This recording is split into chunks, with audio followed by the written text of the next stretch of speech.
I'm here with Mac Fulfer today, the author of The Power of Face Reading, a simple illustrated guide to understanding our universal language. So Mac, I know your first book was really successful and sold tens of thousands of copies around the world. What was the impetus for having this second book come out? When I first was learning face reading, I knew it worked.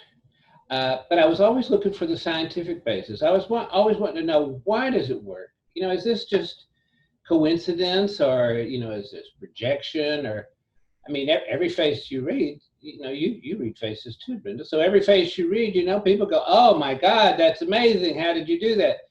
So I was looking for the scientific basis for it. And the scientific basis is our face expresses our genetic, it's a genetic expression.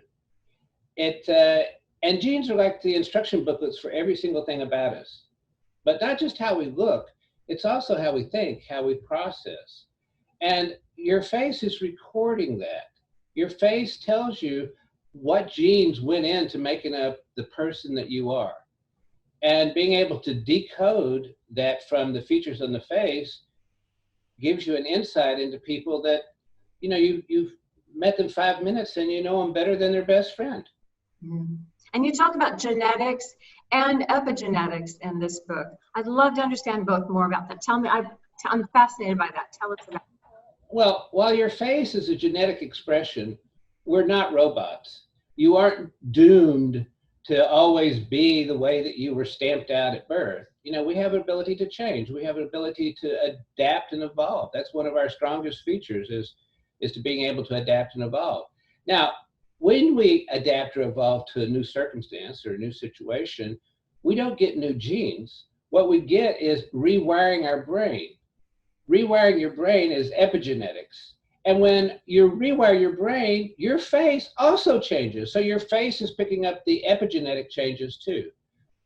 For example, when I was a kid, my ears stuck straight out like two taxi cab doors hanging open. But by the time I got to be an attorney, you know, I learned that, hey, you have to be more careful here. And so now my ears are in at the top and out at the bottom. Those are diplomatic ears. Somebody that can get on somebody else's wavelength and understand where they're coming from and persuade them to your position or point of view. So, you know, my ears changed.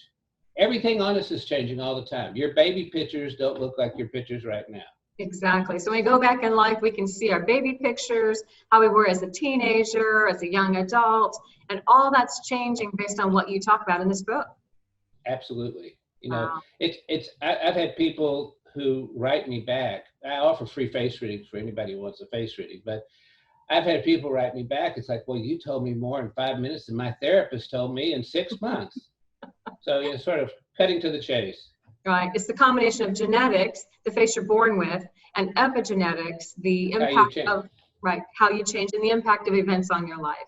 Exactly. That's fascinating. Thanks, Mac. Well, I look forward to asking more questions as part of this video series. So thank you. Thank you.